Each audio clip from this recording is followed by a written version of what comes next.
One, I've done this before, but Revelation chapter 1, verse 3, it says, "Blessed is the one who reads aloud the words of this prophecy," and specifically it's talking about the book of Revelation, "and blessed are those who hear and who keep what is written in it, for the time is near."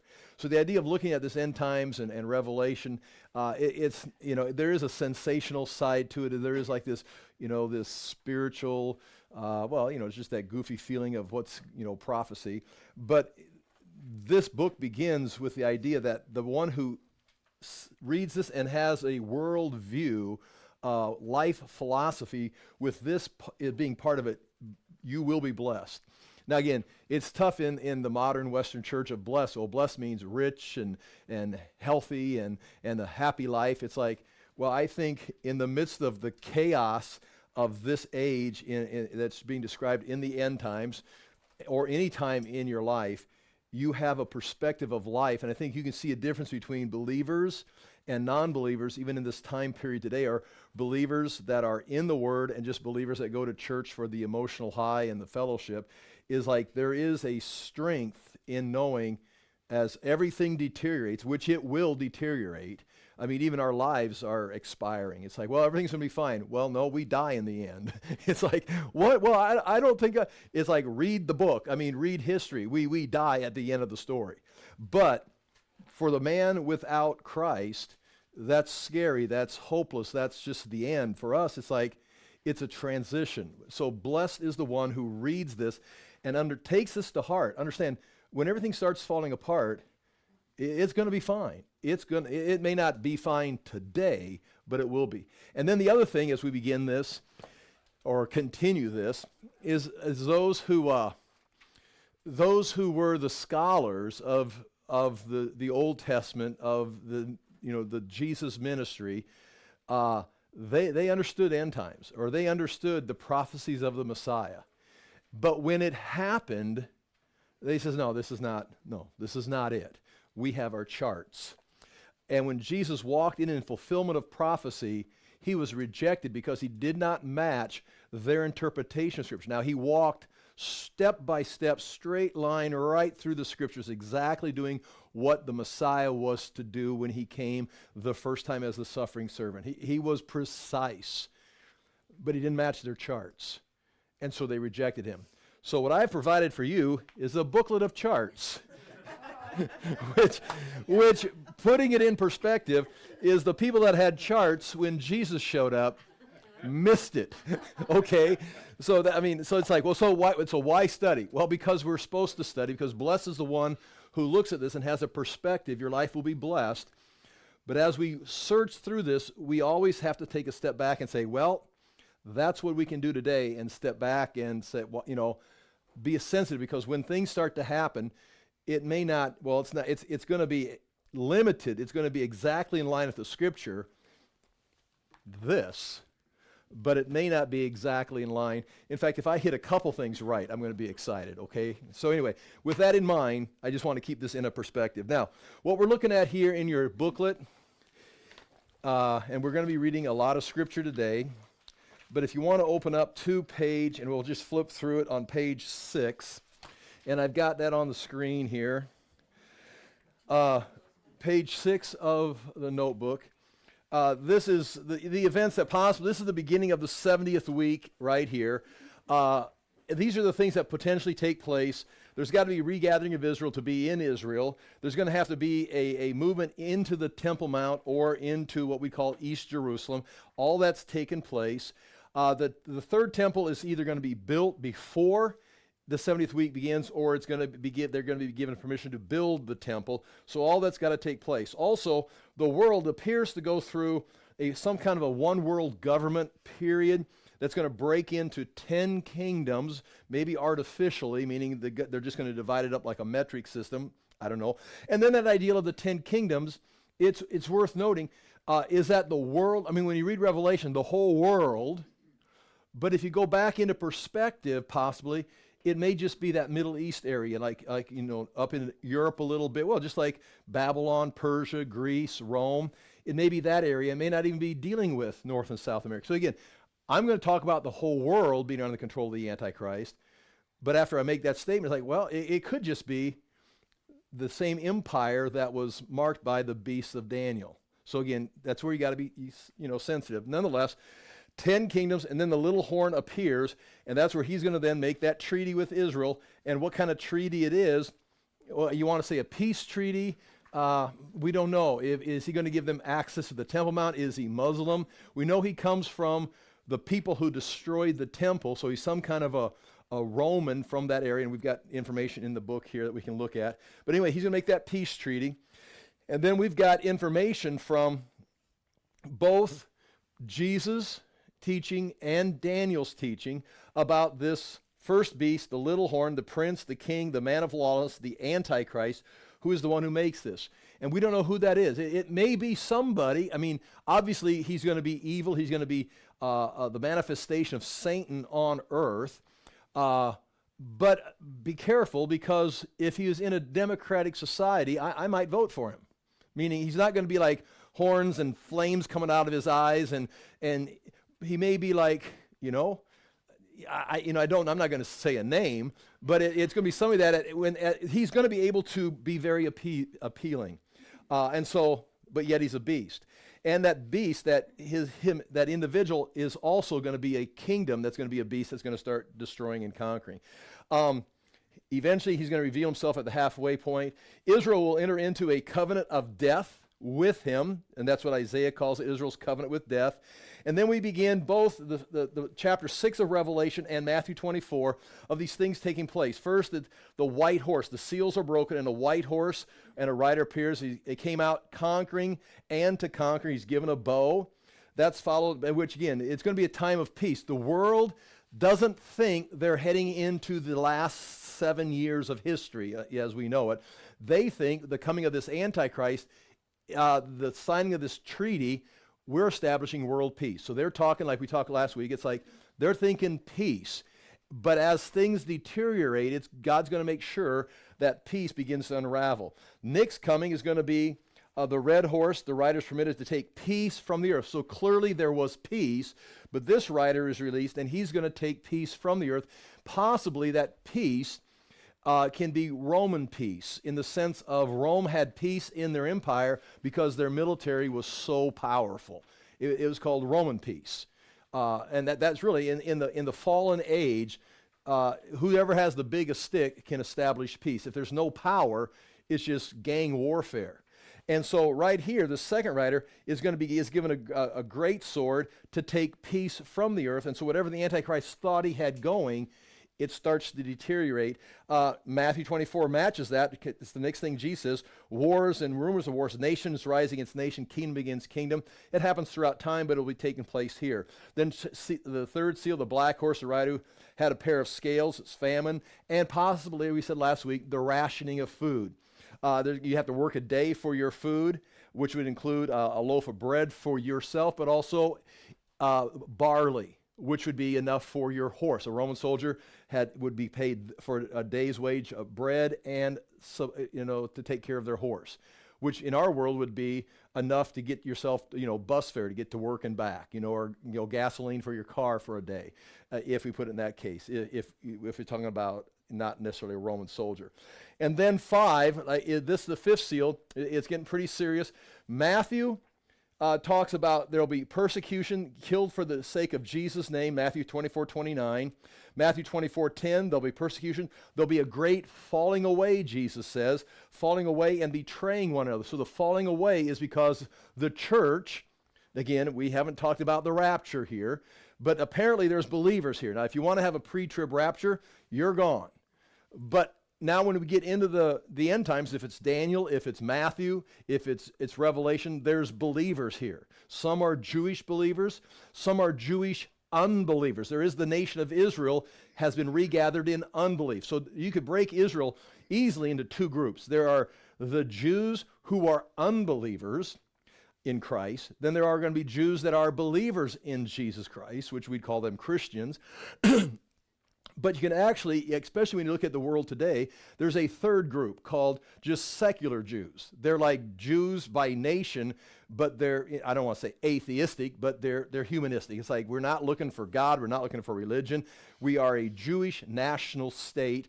And then there's going to be a group that's going to be the Jews that are going to try to rebuild the temple. Then there's going to be the Jews that believe in Christ. And those are all going to be dealt with in Matthew, but also specifically in Revelation.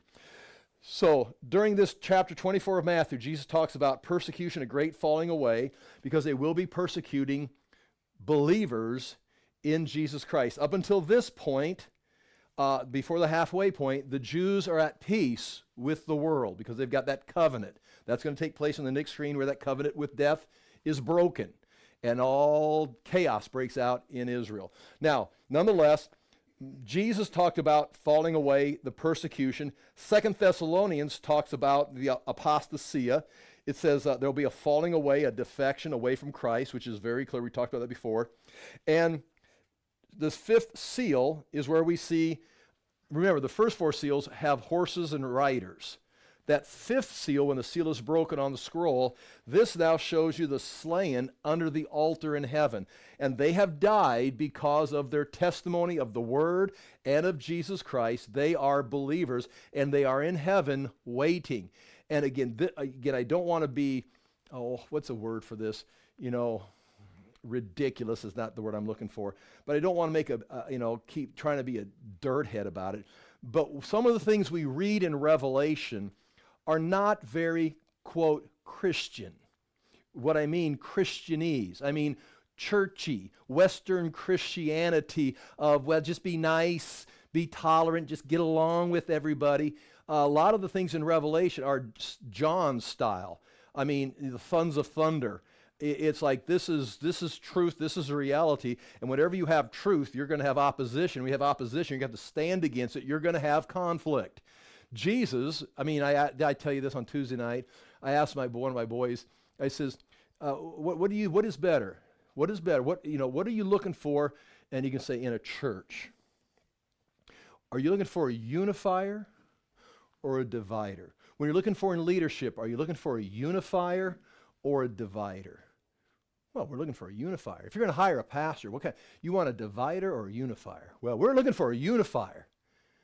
Well, you're looking for the Antichrist, because Jesus says, I come to bring a sword. Truth is going to cause division. The only way you can have unity with the world is to get rid of the truth and then unite in compromise. Now, again, speaking the truth, living in truth, you don't have to be a dirt head about it. You don't have to be trying to think of some other words that are appropriate for a live feed. But, you don't have to be have a bad attitude about it. You a jerk. You can be nice about it, but it's like, I'm not going to cooperate. And so this right here, this falling away, these people under the altar have been killed because they would not compromise. And their prayer under the altar is, how long, O Lord, must we wait until you bring vengeance for our death? I mean, their prayer in heaven, in perfection, in the presence of God, how long before you get back at them for cutting our heads off or whatever? I mean, they're not saying, oh, Lord, forgive those who have cut out. Now, Stephen prayed that prayer. Jesus prayed that prayer. But we're on this side of history, and they're praying, how much longer before you bring vengeance and bring justice to the earth? And which is, again, it's not something you normally think about in Christianity. Well, they should be like, oh, Father, forgive them for cutting off our heads. It's like, no. And God's answer is not like, well, okay, I'll take care of it. I'll make it right. He says, well, no, just wait until the full number has been executed. No, we got a few more we got to watch die yet. It's like, this is like really kind of Christianity looking at from a different angle. You've got the Christians crying out for vengeance, and you're saying God's saying, oh, we're going to wait for a few more people to get killed. Now, which means when things start to happen, it's going to happen fast. Nonetheless, that's the fifth seal. And as I said last week, I may want to move that over to the other side, because this next one right here, I think there will be persecution of the Christians in the first 3.5 years. But right here at the midway point, this is where we enter into the Great Tribulation. This is where the man of lawlessness, the Antichrist, reveals himself. This is where possibly Michael is taken out of the way, or Michael rises and the Antichrist manifests with the presence of Satan, and he sits in the temple. He sits in the throne. He calls himself God. The abomination of desolation, Matthew talked about it, or Jesus talked about it in Matthew. Daniel talked about it. Paul refers to it. 2 Thessalonians 2:7, he who restrains is taken out of the way. The man of lawlessness is revealed. And again, if I'm going to take a bet, who is restraining him, I'm going to go with Michael, because in Daniel, Michael arises. Jesus talks about Matthew coming, and so I think that deals with Matthew. We'll talk about that probably at a different time. Then this is where he starts blasphemy, and he's recognized as the beast. Revelation 13, we'll get back to this later. In Revelation 13, he is the beast out of the sea and described in terms there. Now we're into the second half of the tribulation. Here's all about the Antichrist revealing himself. What I want to look at right here is these verses, and I think we'd be on page 7. Is that right? No. I got to turn my page here. Yeah, we're on page 11, and I want to go first of all to Matthew 24. I've got them written right here. They're on this page right here, but I've got them in order. I want to read them here. Matthew 24, and what takes place at this halfway point is the Jews are going to have to flee. Matthew 24, verse 15. And this is, Daniel talked about it, Jesus talked about it, and we see it happening in Revelation 13, is when the man of lawlessness, Paul refers to it, reveals himself. And the Jews at that point realize that they've made a mistake. You're going to have the secular Jews who aren't even looking for God. You're going to have the religious Jews who are waiting for, well, they're in their temple worshiping God. And God is not pleased with that temple. God is not in that temple. I mean, there's no way you can say, and people follow the Jews, and we should follow the Jews, watch what the Jews are doing. I think it's good for America to support Israel, but at the same time, do not confuse the nation of Israel who is wanting to rebuild their temple, the religious Jews who want to rebuild their temple and worship God with sacrifices. I mean, this should not even be something that we have to explain to Christians, but you do. When the Jews build a temple, it's wrong. When the Jews start offering animal sacrifices, it's wrong. When the Jews go back to the old covenant, it's wrong. Now, it's fine in their culture, it's fine in their community, but in God's eyes, the temple is over. You are the temple of God. The old covenant, read the whole book of Hebrews. I'm not like, this is radical. It's the book of Hebrews. There's the old covenant is set aside. There's a new covenant. This is the same thing the author of Hebrews was dealing with, is saying, come on, folks, catch up. We're not going back to the old covenant. You've got a new covenant. We're not going back to the priesthood. You've got a better priesthood. We're not going back to Mount Zion. We're going to Mount Sinai. We're going to Mount Zion. We've got a better covenant. And so when they build the temple and they offer animal sacrifices, it is in disobedience to everything the Old Testament was leading them to, which was Christ who fulfilled it and leads them into the new covenant. So when they look at the Old Testament and they interpret the Old Testament and they come to the conclusion, we need to rebuild the temple, we need to go back to the law of Moses, you've missed the Old Testament. You've missed the entire meaning of the Old Testament. And so for Christians go, oh, look what the Jews are doing. It's like, no, they're blind. They're the ones who nailed Jesus on the cross and are marching on into history thinking they're right in rejecting Christ. So there's going to be the secular Jews who have nothing to do with religion. They just want the nation of Israel. There's going to be the religious Jews who build the temple, offer their sacrifice, and think everything is fine, honky-dory, they're living in peace until the Antichrist shows up and says, I'll sit here. I'm God. You offer sacrifices to me. And they're like, oh no, that's not what. Then you're going to have the believing Jews who've been Christians the whole way along. So the secular, the religious, and then the Christian Jews. At this point, well, when the Antichrist shows up in Matthew 24, and again, you know these verses, Matthew 24, verse 15, when he shows up, the Antichrist shows up, it's going to shock, especially the religious Jews, it says, chapter 24, verse 15, Jesus says, so when you see the abomination of desolation, that's the Antichrist, spoken of by the prophet Daniel, standing in the holy place, he is in the temple. Let the reader understand. Then let those who are in Judea flee to the mountains. Now Daniel says the same thing. Let the one who is in the housetop not go down and take out of his house. Let the one who is in the field not turn back to go to get his cloak. And it goes through, for women on the Sabbath day. There's going to be time of great tribulation that has never been seen. Get out of town. And so that's Matthew talking. Go to, real quickly, Daniel chapter, go to Isaiah 28. Go to Isaiah 28. And this is, again, in review, tying it together from last week. Isaiah 28. This is where there was when Isaiah was saying, you've got a covenant with death. Isaiah 28, verse 15. It says, because you have said, we have a covenant with death, and with Sheol we have an agreement. When the overwhelming whip passes through, it will not come to us. We're fine. Now understand, if during the first 3.5 years the Antichrist is coming after Christians, he's not coming after Jews because they've got a covenant.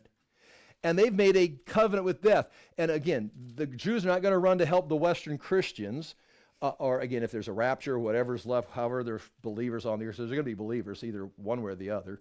The Jews aren't interested in that because they've got a covenant with the Antichrist. But in Isaiah 28, verse 18, he says, let's go to verse 17. And I will make justice the line and righteousness the plumb line, and hail will sweep away the refuge of lies, that's the false covenant, and the waters will overwhelm the shelter.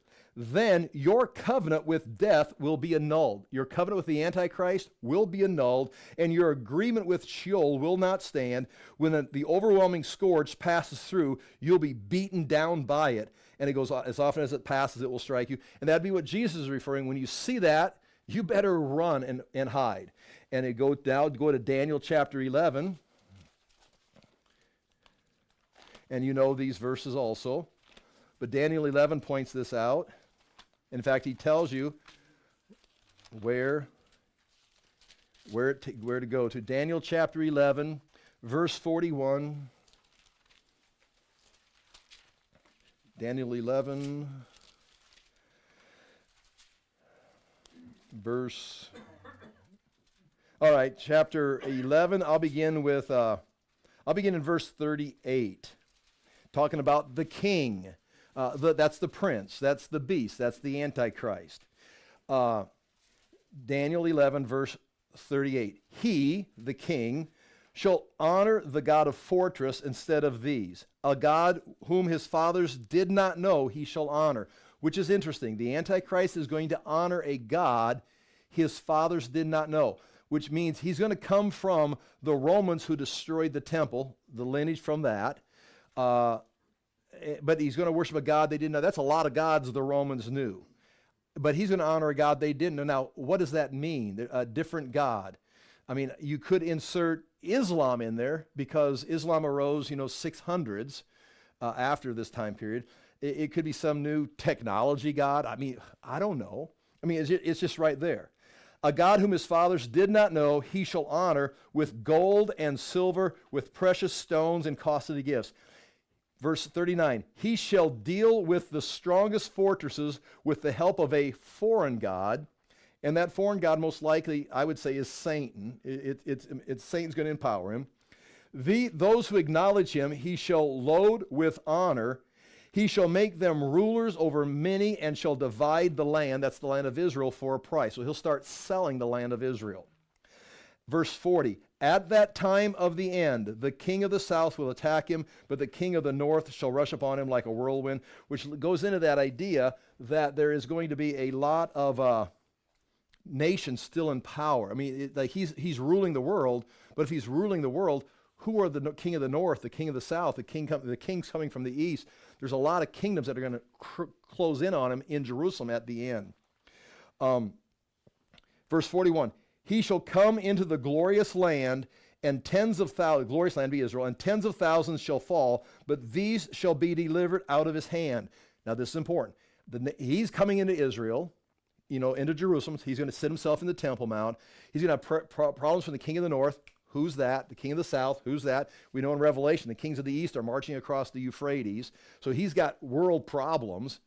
But he comes into Jerusalem, but it says, but out of his hand he will not be able to take Edom, Moab, and the main part of the Ammonites. Now that's real simple. That's the land of Jordan. That's Edom, Moab, and Ammon. That's the east coast of the Dead Sea all the way down into the land of, Edom, down south of the Dead Sea. That is the mountains that Jesus says to flee to. This is identified the same place. Now, this is going to be referred to later. It's going to be Basra. In Isaiah, Jesus is going to return to Jerusalem marching from Basra, which is Petra, which is in Edom, which is the mountains where they're supposed to run and hide. So it's pretty clear. We got all these verses. I'm going to read through several of the other ones. He shall become ruler of the treasures of gold and silver and all the precious things of Egypt.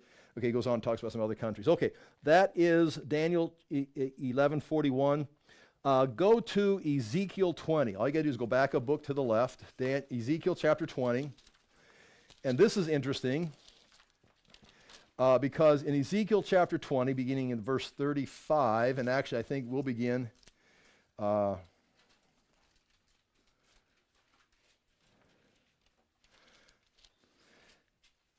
we get in verse 33. Ezekiel chapter 20, verse 33. Now this is, we talked about Israel's going to be restored in unbelief. There's going to be a regathering of Israel from the nations in unbelief, setting up the 70th week. But before Jesus returns, there's going to have to be a regathering of Israel in belief. During this last 70th week, the issue is to shake Israel and bring them to a point of confidence in Jesus Christ. As Paul says, all of Israel will believe. They're going to be taken through this. Their covenant of death is going to be broken. They're going to be told, flee. And now there's going to be a regathering of belief that's going to be taking place during this last 3.5 years. I'm in Ezekiel chapter 20, verse 33. As I live, declares the Lord God, surely with a mighty hand and an outstretched arm and with wrath poured out. Remember that phrase, wrath poured out. That's what comes after the great tribulation, the day of the Lord, the wrath of the Lord. Poured out, I will be king over you. In other words, I will be your king, he's telling Israel. I will bring you out from the peoples and gather you out of the countries where you are scattered with a mighty hand and an outstretched arm and with wrath poured out. Now this is again the regathering in belief.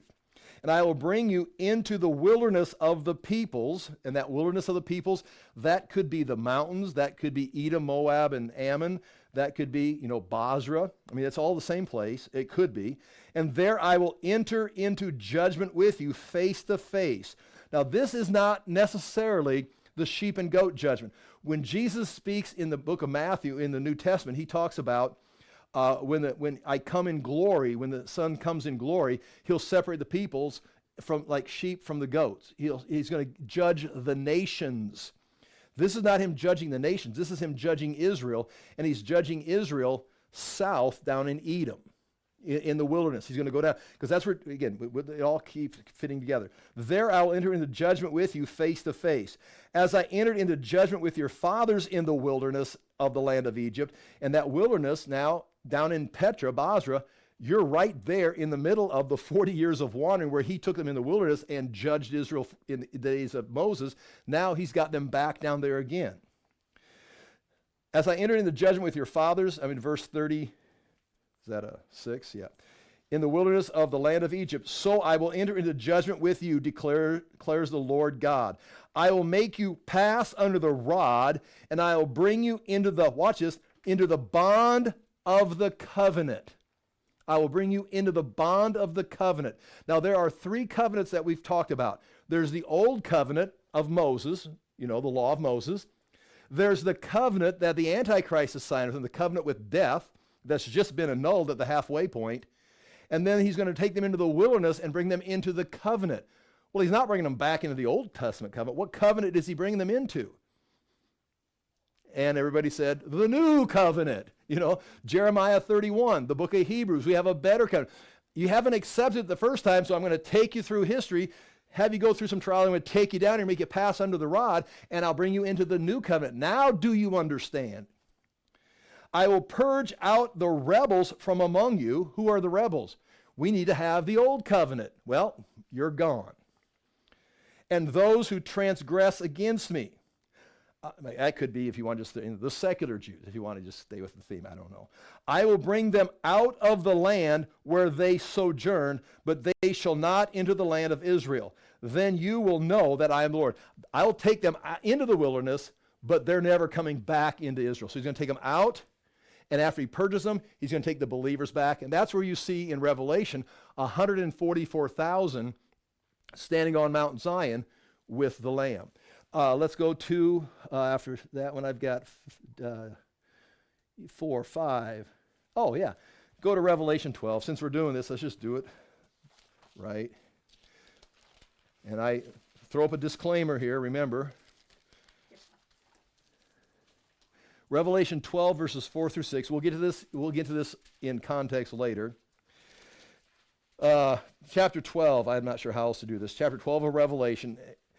And a great sign appeared in heaven, a woman clothed with the sun and with the moon under her feet and on her head crowned with 12 stars, probably Israel, probably the 12 tribes. She was pregnant and was crying out in birth pains. That's probably the birth of the Messiah.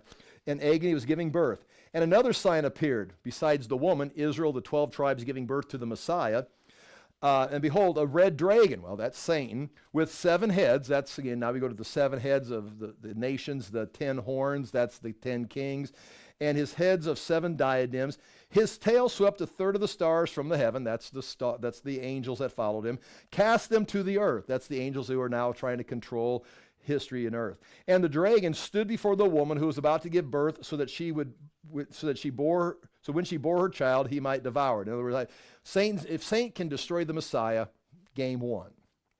She gave birth to a male child who is to rule the nations. Okay, clearly this is Jesus. With a rod of iron. Again, that doesn't sound very democratic, but that's what it's going to be. It's like we don't get a vote. It's like just shut up and do what he said. But her child was caught up to God and to his throne. So that's I would say the ascension after the death and resurrection. And the woman, Israel, fled into the wilderness where she was a place prepared by God in which she was to be nourished for 1,260 days, which is the halfway point to the end when they march out of Zion. We'll march to Zion, and now we go to Isaiah 63. Isaiah 63. Are you still with me? And I'm just tying these together. Isaiah 63.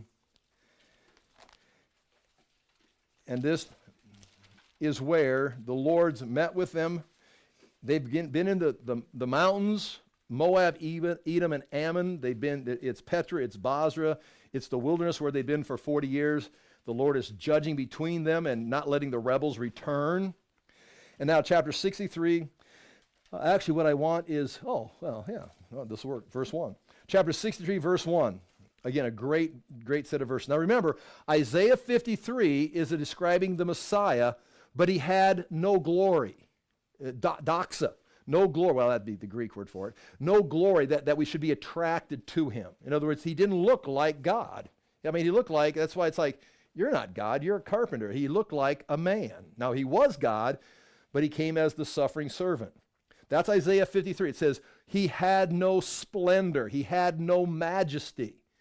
Here in Isaiah 63, it's the same guy, but it's like something has changed. Chapter 63.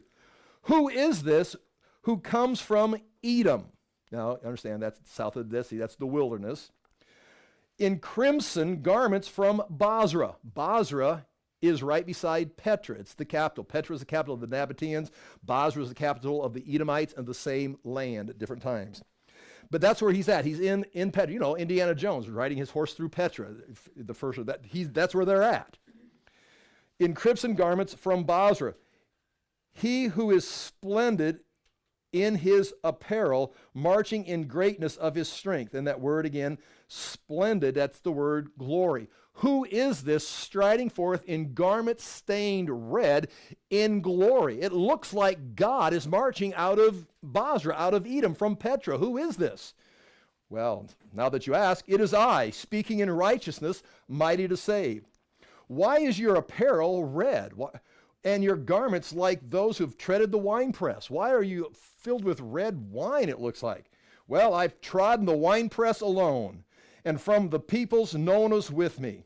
None of the nations showed up to assist me. I have trod them in my anger and trampled them in my wrath. Their lifeblood splattered on my garments and stained all my apparel. For the day of my vengeance was in my heart, and my year of redemption has come. I looked, and there's no one to help me. And look in that right there. And I was appalled that there's no one to uphold. So my own arm brought me salvation, and my wrath upheld me, or my wrath sustained me until I got the job done. Trampled the people alone, and now he is on the road to marching back to Israel. And there you've got, we could go now to Revelation, and that's where he has 144,000 standing with him on Mount Zion.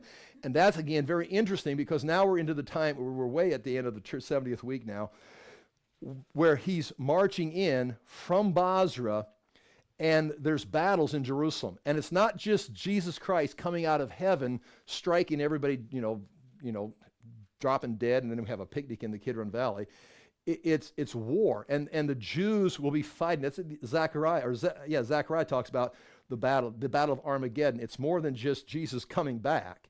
It's actually hand-to-hand combat and nations being driven back.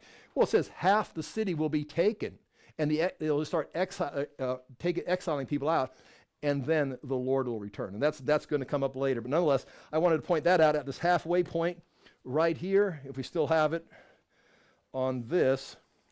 That's what's taking place.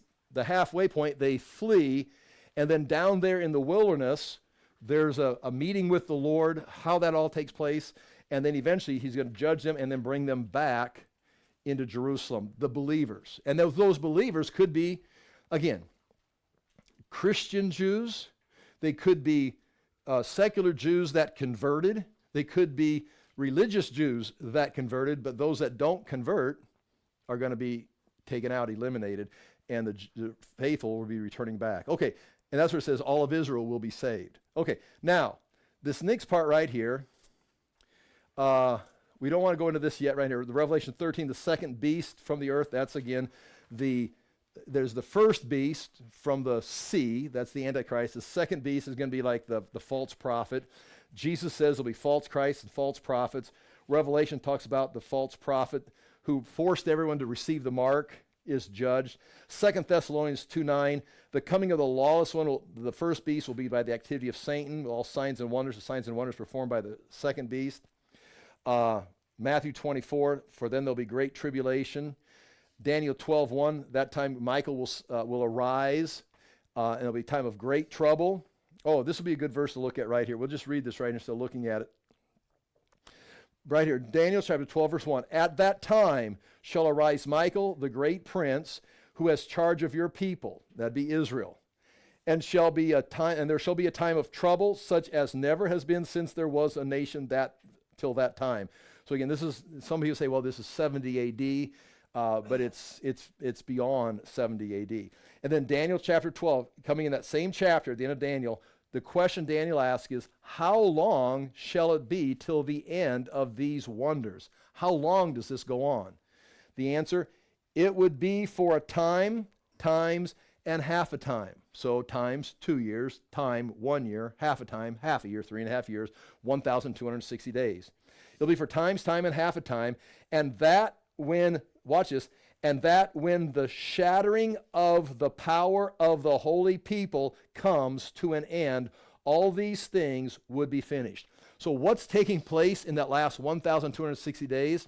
The shattering of the holy people. The saints, if they're going to be, tribulation saints, if they're going to be believing Jews, if the church is still there, you decide. But whoever is a saint at that time will be shattered. There's no deliverance coming. You will be crushed. That is what this time. It's like, well, that's not very positive. Well, I'm sorry. Well, let's get a different religion then. I don't know. What do you want to do? What do you want me to do? It says, I lost my place. They just turned the page. Oh, that was a dramatic moment. Oh, man, I switched back several pages. Oh, great. Now I'm going to end up. Okay, right here. And that when the shattering of the power of the holy people comes to an end, all these things would be finished. And so that's what's going to be taking place. And okay, let's turn this right here. Now, on the next page, this is what I want to get into right here, because we'll come back to that. There's a lot of things happening at that midway point we need to talk about. Now, turn to page 13. And now we'd be in the sixth seal. Now would be a good time to go to Revelation 6. Revelation 6, and this is where I want to be today. I hope that wasn't too much of a review for you. And again, I repeat, we're students. I'm teaching and studying and learning, changing my mind, my mind's being renewed. The same thing. You should be like evaluating what you know, what you think, what you're reading, what I'm saying, and getting a clearer picture. Sometimes having to reject what I'm saying. Wait, I think this is clear over here. The truth will prevail. Okay, Revelation 6. This is now the sixth seal. And here we go. This is for myself. This is pretty clear. The sixth seal. The sixth seal is, again, you do not have to agree with me. But when I see this, here's the 70th week, there's the end, there's the beginning, here's the halfway point. Right here, the end. We just started talking about this right here. Sometime, this is called the Great Tribulation, GR right here. The Great Tribulation, this is going to be the crushing, the shattering of the holy people. Now, I've said before, Jesus says, and I can show you the verse, he says if those days were not cut short, no one would survive. Because it's going to be over when all the holy people are shattered. Jesus says if those days aren't cut short, so this is that time period right here. This great tribulation is what has to be cut short. This whole thing, 70th week, he's not going to cut the 70th week. It's pretty solid. 1,260 days or 42 months, 3.5 years, 7 years. You're not changing those numbers. This is what we call the tribulation. This is the great tribulation until the end, but it's going to be cut short. And now here's the good news. When is that cut short? Revelation chapter 6, verse 12. When he opened the sixth seal, I looked, and behold, there was a great earthquake, and the sun became, now you got to hear these signs. The sun became black as sackcloth. The full moon became like blood, and the stars of the sky fell to the earth as the fig tree sheds its winter fruit when shaken by a gale. The sky vanished like a scroll that was being rolled up, and every mountain and island was removed from its place. Then the kings of the earth and the great ones, the generals and the rich and the powerful, and everyone, slave and free, hid themselves in the caves and among the rocks of the mountains, calling to the mountains and rocks, fall on us and hide us from the face of him who is seated on the throne and from the wrath of the Lamb, for without a shadow of a doubt, plainly stated, the great day of their wrath has come, and who can stand? So, you're going to have these signs in the heaven.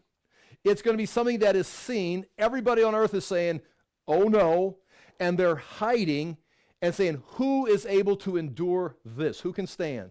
And they identify it. Him who sits on the throne and the wrath of the Lamb. So at this point right here, what interrupts this is, right here, the day of the Lord. Now, again, this is contrary to the ideal of at the end of the 70th week, Jesus Christ returns, splits the sky, and lands on the Mount of Olives. Instead, it appears somewhere before the end, and again, we haven't got to the 7 trumpets and the 7 bowls yet. Right here, after the Great Tribulation, it's cut short with what? The appearance of the Lord. He appears, and when it talks about, again, be careful. The sun goes dark, the moon goes dark, the stars disappear, the sky rolls up like a scroll. Now, if all that were really to happen physically, game over. I mean, we're into now some spiritual land of Narnia because the universe is gone. Okay, that could be the case. Or is this projecting something that's in the distant future, or is this a chronological event? if this is a chronological event, what is appearing right here is exactly what Jesus says in Matthew. Then you will see the sign of the Son of Man. And I'll read it to you in a moment. And when the sign of the Son of Man appears, exactly the same events. Sun, moon, stars, powers of heaven are shaken. He is seen. Right here, he is seen, and they hide. He appears right here, says, enough. And he begins what is known as the day of the Lord. Now, the day of the Lord, I'm going to show you several verses here. The day of the Lord can be this day right here in history, a calendar day. It happens right here. The day of the Lord can be a concept. Anytime the Lord is moving in judgment, it's the day of the Lord.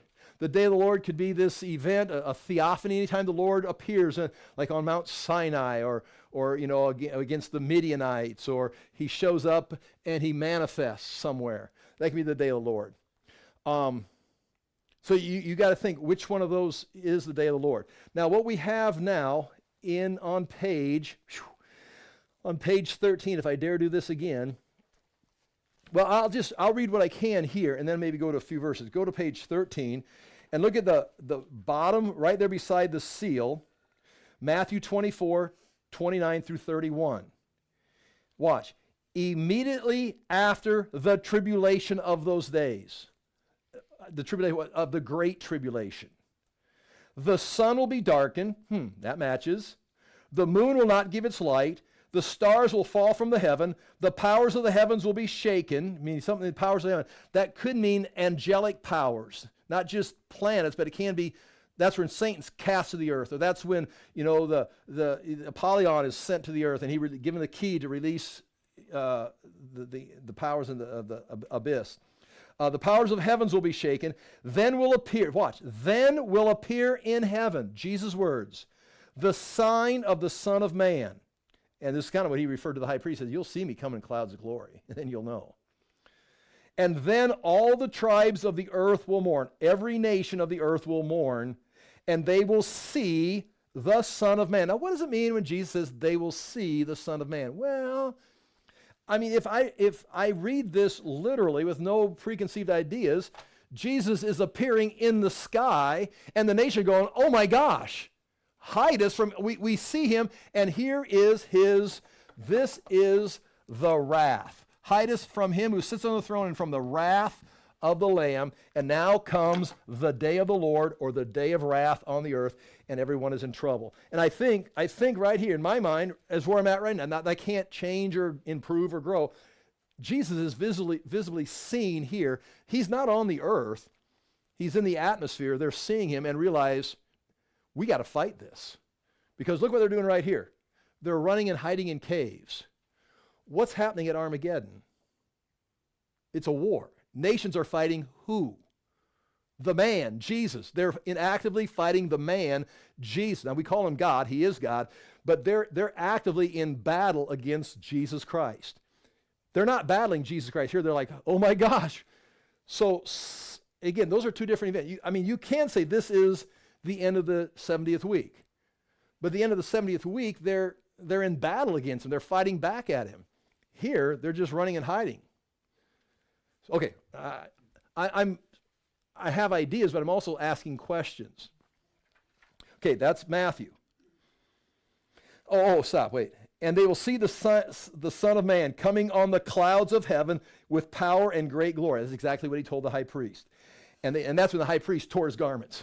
And so when Jesus says, you'll see me coming in clouds of glory. You'll see me doing this right here. The high priest goes, blasphemy, and tore his robes. Says, do we need to hear anything else? He testified against himself. And then let him out. It's like that was his self-admission that, well, I'm going to be doing this one day, and you'll see it. And he will send, watch, here's again, and he will send out his angels with a loud trumpet call, and they will gather his elect from the four winds, from one end of heaven to the other. Now he's going to be gathering the elect. They're no longer down here on the earth. They're up in, not from the four corners of the earth, from the winds of heaven. They're not all, he goes out and gathers them. He's already gathered Israel from the earth, from the nations. These are his elect being gathered from the winds. It can be different. It can be the same. It can be different. It ties in later. Luke, go right above that. Luke 21, 25 through 27. And there will be signs in the sun and moon and stars, and on the earth distress of nations in perplexity because of the roaring of the sea. And the sea is probably the nations. And the waves, people fainting with fear and with foreboding of what is coming on the world, since election day is less than 30 days away. I added that part, okay. Do not add to or take from, and I just added to, so I thought that was funny. For the powers of the heavens will be shaken, and then they will see the Son of Man coming in the cloud with power and great glory.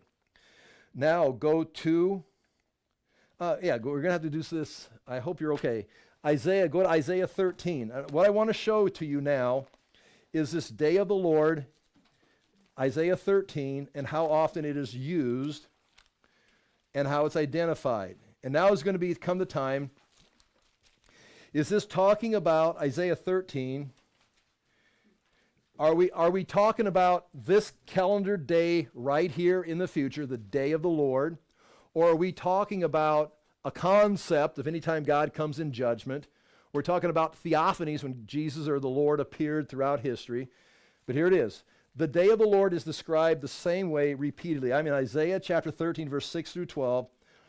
Isaiah 13, 6. Wail, for the day of the Lord is near. As destruction from the Almighty, it will come. Therefore, all hands will be feeble, and every human heart will melt. They will be dismayed. Pangs and agony will seize them. They will be in anguish like a woman in labor. They will look aghast at one another. Their faces will be aflame. Behold, the day of the Lord comes, cruel with wrath and fierce anger, to make the land a desolation and to destroy its sinners from it. The stars of the heavens and the constellations will not give their light. The sun will be dark as it's rising, and the moon will not shed its light. Now, one of the reasons I think that's the case, it's not necessarily, decide for yourself, think about it. They're all just disappearing, they all burn out. Or the sign of the Son of Man, the glory of Jesus Christ, is so bright. For example, the stars in the heavens have disappeared today. See, I don't see them. They've disappeared because the sun is brighter. So the stars have disappeared. Now imagine something else being in the sky so bright, brighter than the sun, that I would say the sun and the moon and the stars have disappeared. That doesn't mean, and you may say they fall into the earth, but they're gone. Why can I not see the star? Well, they've all fallen to the earth. No, it's noon, almost noon, I know. And so we can't see them. But later tonight, they'll be back when the sun disappears. But when the glory of the Son of Man appears, it's like you won't see the sun, you won't see the moon, you won't see the stars. In fact, all the powers of the heavens will be shaken because he is now the prince of the power of the air is Satan. But now that he's returned in the air, the powers of the air have been shaken. It even says Satan's cast to the earth. Whoever ruling over the atmospheric spiritual conditions of our world, Jesus has come back and is establishing his kingdom. Satan falls indeed. The powers of heaven are shaken, but also the physical lights are gone. So I have no trouble thinking that when the glory of Jesus is in the atmosphere, the sun's gone, the moon's gone, the stars are gone, just like the glory of the sun is in the sky, and so the stars are gone now. Again, keep that in mind. Verse 10 of Isaiah 13, for the stars of the heavens and their constellations will not give their light. The sun will be dark at its rising. The moon will not shed its light. Notice, the sun is still rising. It's just not giving any light. It's not like it melted, burned away. It's still rising. It's just not seen. And the moon will not shed its light. I will punish the world for its evil and the wicked for their iniquity, and I will put an end to the pomp of the arrogant and lay low the pompous pride of the ruthless. I will make people more rare than fine gold and mankind than the gold of Ophir. Therefore, I will make the heavens tremble and the earth will be shaken out of its place. That's where the earthquakes and the mountains. At the wrath, see right here, at the wrath of the Lord of hosts, in the day of his fierce anger, and like a hunt gazelle, when it goes on and talks like that. That's in Isaiah. Go to Zephaniah, please. Go to Zephaniah. You're going to have to go. It's between Habakkuk, if you want a clue, Habakkuk and Haggai.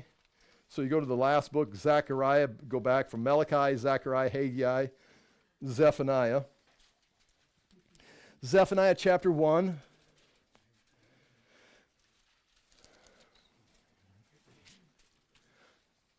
If you got the English Standard Version student study Bible, it's on page 1734. I'm in Zephaniah chapter 1, verses 14 through 18. And here, all I'm doing is reading the same thing again. The great day of the Lord is near and hastening fast. The sound of the day of the Lord is bitter. The mighty man cries aloud there. And that's why he says in Revelation 6, the cry, hide us from him who sits on the throne. The kings, the mighty men are like, and from the wrath of the Lamb. A day of wrath is that day, a day of distress and anguish, a day of ruin and devastation, a day of darkness and gloom, a day of clouds and thick darkness, a day of trumpet blasts and battle cry against the fortified cities and against the lofty battlements. I will bring distress on mankind so that they shall walk like the blind, because they have sinned against the Lord. Their blood shall be poured out like dust and their flesh like dung. Neither their silver nor their gold shall be able to deliver them on the day of the wrath of the Lord. In the fire of his jealousy, all the earth shall be consumed. For a full and sudden end he will make of the inhabitants of the earth. That's Zephaniah. Now we go to Amos. And you're going to have to go back.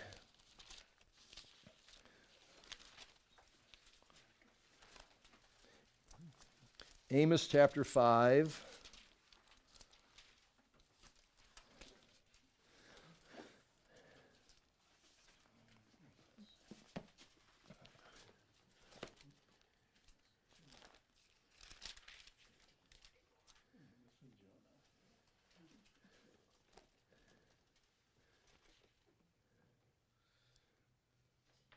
Okay, Amos chapter 5. See if you recognize this verse. Amos chapter 5, verse 18 through 20.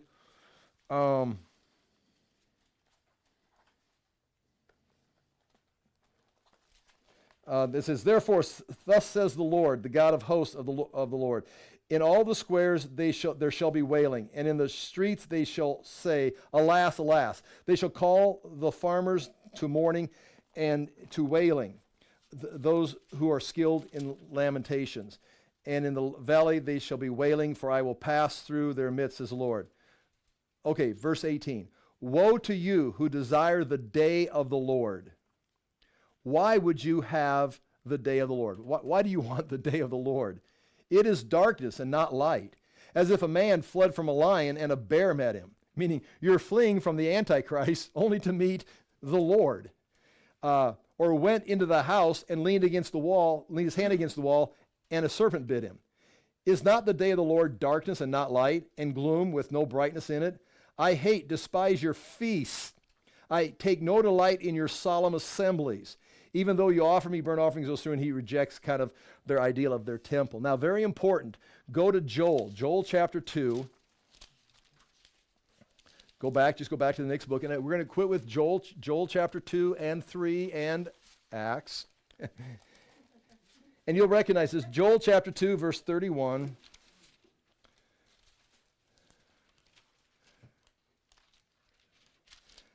And have you ever heard this before? Let's go to Joel chapter 2, verse 28. Now, if you've been in church at all since the 60s or the 70s, you've heard this verse. Chapter 2, Joel, verse 28. And it will come to pass afterward that I'll pour out my spirit on all flesh. Your sons and your daughters shall prophesy. Your old men shall dream dreams, and your young men shall see visions. Even on the male and female servants in those days I shall pour out my spirit. Now, you may not have read in the book of Joel, but where have you read that at before? That's Acts. But even in the book of Acts, even Luke continues. And Peter begins his sermon by saying, when the day of Pentecost happens, it's like everybody's speaking in tongues, and what's going on? It's like Peter says, well, these are those days, and he quotes Joel. After these things, what? After the coming of the Messiah, this is what's going to happen. But then the verse continues. And I will show wonders in the heavens and on the earth, blood and fire and columns of smoke. The sun shall be turned to darkness and the moon to blood before the great and awesome day of the Lord comes. In other words, the book of Acts covered, and you've heard this before probably, verse 28 and 29, but Jesus, after he's ascended into heaven, the next thing to happen, and they weren't sure when it was going to happen, neither are we, but the next thing that happens after the day of Pentecost and the church begins is, well, the day of the Lord. The Lord is going to appear in the sky. So we've been waiting for the day of Pentecost in verse 29 for verse 30 to take place. And I will show wonders in the heavens and on the earth, blood and fire and columns of smoke. The sun shall be turned to darkness and the moon to blood before the great and awesome day of the Lord comes. And it shall come to pass, everyone who calls on the name of the Lord shall be saved. For in Mount Zion and in Jerusalem there shall be those who escape, as the Lord has said, and among the survivors shall be those whom the Lord calls. And so that's talking about that deliverance that's taken place right here. And obviously I have to stop out of just common sense. But that is what's taking place right here. And then we've got a lot of judgment taking place. That day of the Lord is going to take, I don't know how many days, weeks, months this is, but it's less than 3.5 years. And it's going to be time for, I think, the 7 trumpets and the 7 bowls. And it's going to have enough time for the nations to come and march against the Antichrist, for the Antichrist to get ready. And there's going to be some kind of conflict, some kind of major battle called Armageddon. Armageddon has not happened yet on this timeline. It's happening right there. So the main thing right here is the day of the Lord. And we leave off with this thought right here. You can see it on the other page of other half of page 13. Because after that, the wrath, or the 6th bowl, and it hide us from him who sits on the throne and from the wrath of the Lamb. And then it says, and who can stand? Well, you turn the page, chapter 7, it tells you who can stand. 2 groups are standing. One, 144,000 Jews are sealed, and that's taking place down in Edom. When the Lord returns, he now takes those down in Edom and starts dealing with those. And then the second group that can stand is a group that is standing in front of the Lord, in front of his throne, on the platform. And John is taken there with an elder, and the elder says, these, who are they? Where'd they come from? I mean, he makes a big deal. He says, oh, well, these are just believers over all the ages they're just believers from all the ages. They've gone into heaven. It's like, John, you see all these people up here standing? You know, remember, who can stand? They're standing. Who are they, John? John says, well, you know. And he said, well, these are they who have come out of the great tribulation. The great tribulation is here. It's not, these are those that have died over the centuries. These are not those who, it's like they've come out of, they're not those who died and are beheaded. Oh, these are those that were under the altar saying, how much longer? These have come out of the great tribulation. And as you can see where we're going with this, I'll leave that. Okay. The rapture. So I'm going with that. Okay, I'll pray. Father, do thank you for the chance to look into these things. We ask that we may handle them diligently, that we would indeed find them as a source of encouragement and as a source of placing our worldview, our philosophy, a way of living our lives today in this chaotic world, that we would be trusting in you and looking forward to the day that you do return. We do thank you for this. We thank you for the encouragement. Ask that we may do our job here today in history and provide a witness, a testimony to proclaim your name, to live a life that is pleasing to you. Again, we do ask for strength. We ask for encouragement, and do thank you for this opportunity. In Jesus' name we pray. Amen. Thank you for your patience.